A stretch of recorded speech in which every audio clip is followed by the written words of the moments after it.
Aha! Bet you didn't expect me to come from underneath the backdrop, did you?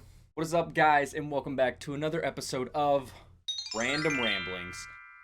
And you may be asking yourself, why am I wearing a long sleeve shirt and it's almost the end of July? Well, it's because of what is on the long sleeve shirt. Yes, ladies and gentlemen, today we're talking about baseball. Or for you Spanish speakers out there, we're going to be talking about el béisbol.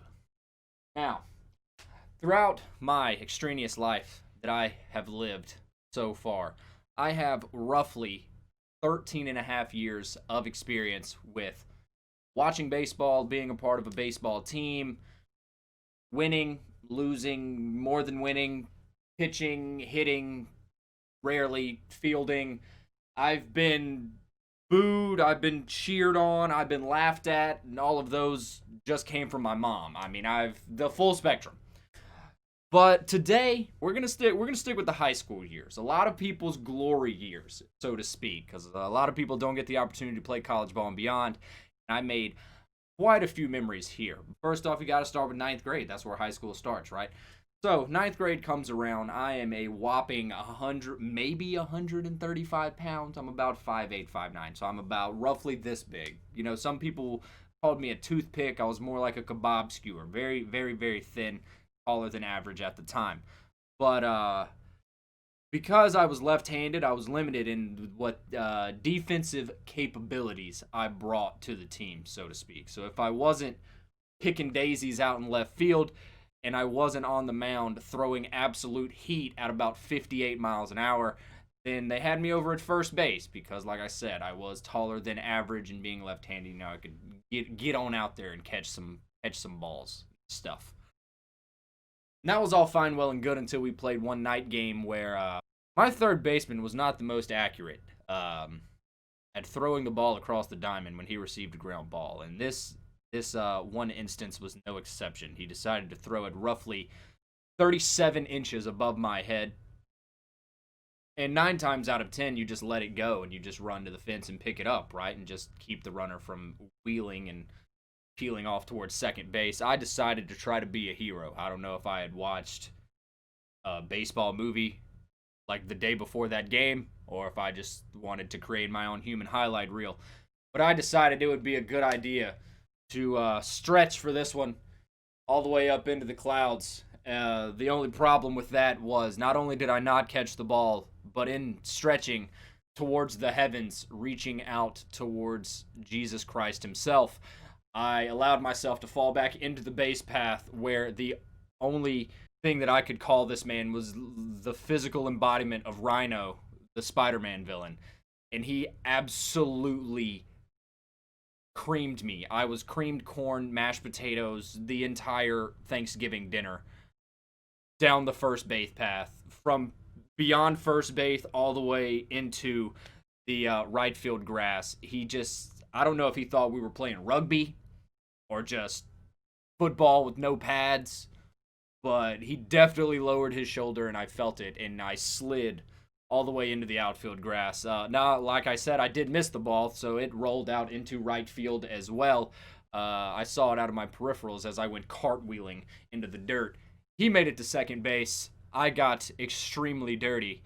And then my coach at the time, who will also remain unnamed, came out and obviously he wanted to check and see if I was okay, because I probably should have cracked a rib or two by how hard I was just hit. And he did it in the weirdest way. He didn't just ask, hey, are you good? He was like, hey, are you good? And of course, I'm 13, 14 years old. Yeah, I'm fine. I'm fine. Let's keep it going. I got it. I promise. I'm good. I wasn't okay. And he wanted me to say verbally that I was not okay, which I wasn't going to do because I'm becoming my own man. I have to bolster myself and show that I am a tough guy, even though I severely just wanted to go sit down. So he kept pushing me. Are you okay? Yeah, I'm good, coach. No, are you okay? Yeah, I'm fine, coach. Let's just play. I don't think you're okay. Well, I mean, I don't know what you want me to tell you. I think I'm fine. I don't think so. We're gonna put you in the outfield. Is that okay? I mean, you're the coach. I can't really argue with you here, but if you say so. So I think it moved into right field where I played the remainder of that game. Couldn't tell you if we won or lost that game. I just remember getting absolutely tattooed across the left side of my body. But after that happened, I then started playing right field because I guess he didn't want me to get hit again. I don't really understand what the call was there for like the following games throughout the rest of that season. But don't worry, I also had bad things happen to me in right field. To set the stage, again, another night game. It's late spring. It's probably 75 degrees outside. A little humid, but that's to be expected in South Mississippi. The fans are out. Everyone's cheering us on. We're the home team playing in the field late into the game. There's a runner on. Batter comes to the plate. Ding! The sound of the bat rings as the ball races out into the outfield. I'm playing right field and I see the ball go up. And that's it. I don't see it anymore. I'm looking. Ready for it? I think maybe at some point it's going to come back into my vision and then I hear thump about 10 feet behind me. I had completely not seen the ball at all. It hit probably 10 feet behind me, like I said, and I think they ended up scoring at least one, maybe two runs on that play. I had no excuse. I just didn't see the ball. It was weird trying to explain that to the coaches at the end of the inning, and then subsequently my parents after the game and other players and friends that watched me just not see the ball at all. Coming to find out, my eyes aren't good. My dad decided to schedule me an optometrist appointment. So after that, I got glasses, so then I could see a little bit better, which made a little sense. I just thought everyone played blurry, and they were just better. But yeah, so I had a sight hindrance. So I got glasses and eventually contacts, so that helped out in the future, but did not save me from missing a very, very easy fly ball that I could have took like 3 drop steps and caught. But that is not the only bad thing that happened to me, because when I wasn't in the outfield, I was on the pitcher's mound, and let me tell you, that 56-mile-an-hour fastball from a 3/4 arm slot lefty would either get a ground out or an absolute tater salad into the outfield. And unfortunately, this story involves the latter. I couldn't tell you who we were playing. I know it was an away game. Again, it was a night game, late into the game. I had probably thrown 2 or 3 innings, if my memory serves. And I was throwing against a guy who I'd probably faced at least once, maybe twice earlier in the game. And I served one up on a tee. I'm talking about belt high down the middle, because my pitching philosophy was throw a strike. And if I could do that, I was satisfied. I wasn't worried about hitting spots. I couldn't throw an off-speed pitch at the time. Threw a little two-seam fastball, and it was little and slow. And I was successful when they thought it was coming faster than it was. This guy sat back on it and hit a freaking moonshot out into left field. Now, our left fielder at the time, again, not going to call his name, but for the sake of this story, let's call him Turd, because that's kind of what he ended up being. But he hits a loopy fly ball out into left, and Turd, being our left fielder, he dropped back, he found the wall, did what he was supposed to do, and he's looking up, and he looks, watches it, just settle right over the fence, right over his head. Didn't reach his glove up, didn't even try to catch the ball. And if that wasn't bad enough, that was the first home run I had hit off of me. So I was like, oh, okay. I'm pretty sure we were winning the game anyway, so I was just like, okay, it's 1 run, whatever. But if that didn't make matters worse, I then had the umpire just absolutely obliterate me verbally. And this is about how that exchange went. So, on the mound. Pitch. Hit. I watched Turd in left field back up and then let the ball go over the fence. And I'm wondering why he didn't even try to get that ball. And so I'm sitting there on the mound waiting, and the umpire comes up. Hey man, are you okay? Yeah, what do you mean, am I okay? I don't know, man. He hit that ball pretty far. Are you sure you're good? Yeah, it's just a home run. Can I get another ball so we can keep the inning going? I mean, if you say so. Here you go. Here's the ball, man. But Man, he hit that ball really far. Or, like, that's crazy. I just wanted to check, make sure you was okay. Am I okay? What? It's it's a home run. It's baseball. It happens. That messed me up more than the home run did. I didn't know what to do when I had a grown adult ask me, "Are you okay?" Yeah, I think. Should I not be? Oh, also, before I move on from that, I asked Turd when we did get out of that inning and he came back into the dugout. I was like, "Hey man, how far did that ball go over the fence?" Just curious. He's like, "Oh man, it barely went over. Barely went over, man." Okay, why didn't you try to catch it or rob it? Like that would have been cool. I mean, a little bit of effort at least. Like, why didn't you try? Oh man, I just wanted to see if it go over the fence. I just wanted to see if it'd go over, and it did. That's crazy. Now do you see why I named him Turd for this story? Seems pretty self-explanatory now, right? One distinct memory from 10th grade I have. At the beginning of the year, one of our first games of the season, we went and played a little jamboree. For those not familiar with that, it's not a music festival. A jamboree in the baseball sense is when 3 to 4 to 5 teams all come together to play at one field over 1 or 2 days. And you just play multiple games a day against different teams. So we were playing our first game of the day, or maybe in the second game of the day. Either way, irrelevant. I was playing out in left field, and the ball was hit right towards me. I did see it this time. I had my glasses. The only problem was I did not catch it. It was a short fly ball. It was more of a line drive. And 9 times out of 10, you just take 1 or 2 steps in, play it off the bounce, and throw it in. It's a seeing eye single. But I wanted to make it known that I wanted a varsity spot on this team as a 10th grader that could not hit his way out of a wet paper bag. So I decided to be a hero play. I was going to dive for this ball, and dive I did. I full sprinting forward.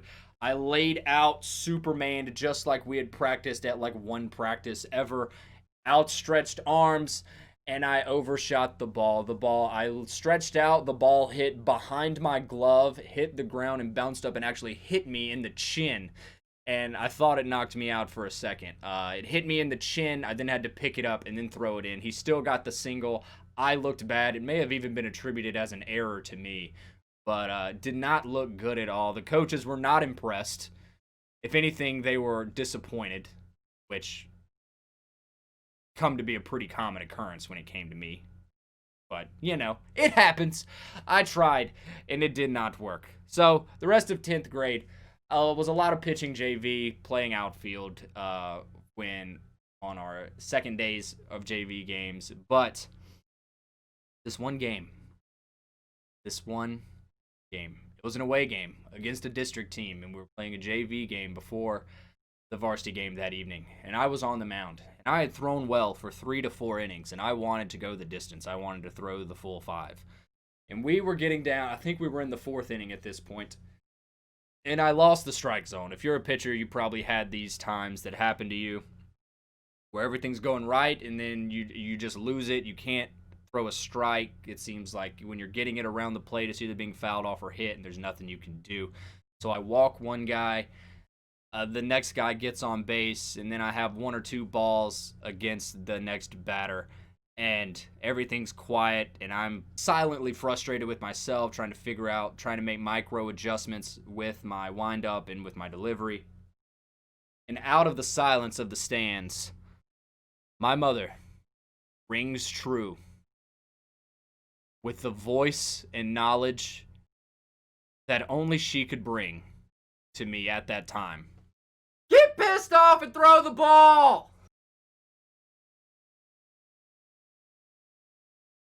That was her advice. To get pissed off and throw the ball. I turned and looked at my third baseman, who had my mother as a teacher at our high school. And it was all he could do not to pee himself from laughing. He was almost doubled over onto the ground. I had to step off the mound to keep from balking. I had to collect myself. And the only thing that made that moment worse is that I struck out the next batter. So it looked like her screaming, "Get pissed off and throw the ball," made me pitch better. I came back into the dugout, and my coach looked at me. He just said, well, it worked. Did it? Did it work? Fast forward to senior year. Now, the crap show that was senior year was absolutely ridiculous. But the one moment that solidified my senior year that wasn't an absolutely terrible moment.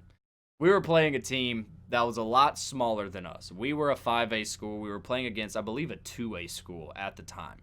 I was back out in left field, out there picking daisies, as one does. There was a runner on third. The guy at the plate hits a line drive down the line, and I make a break for it. And I have a momentary flashback to when I was in 10th grade, and I dove for that ball and missed and got hit in the chin and was ridiculed for a few weeks afterwards.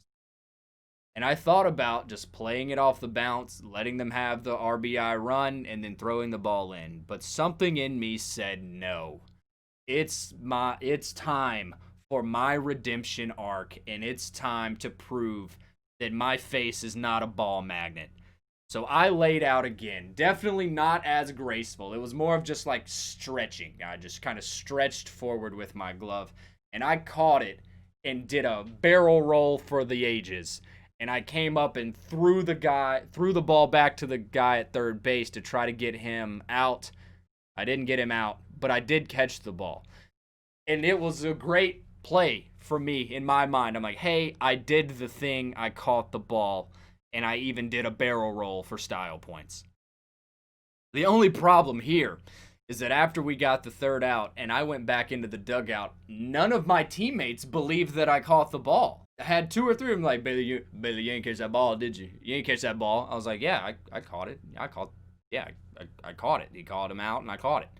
Now, you didn't catch that ball. You didn't catch that ball, did you? You didn't catch it. Yeah, I caught the ball. Why do you think I didn't catch the ball? Why do you think I'm bad at the game? I played this game for years. Like, I know how to catch a ball. You didn't catch that ball. You can say you caught the ball. I don't believe you caught it. What am I supposed to do with that? Now I don't even have the trust or admiration of my teammates. That's all I wanted, was to fit in, be one of the dudes, one of the guys, one of the bros. Hope you guys enjoyed. Make sure to hit that like button if you did enjoy it. Leave a comment down below. Let me know if you have any stories like this or any stories from your previous playing years or from high school or things like that. Be sure to subscribe if you are not already so you know every time I post new videos such as this. Yeah, appreciate you guys watching. Hope to see you guys in the next one. Peace. Talk to you guys later.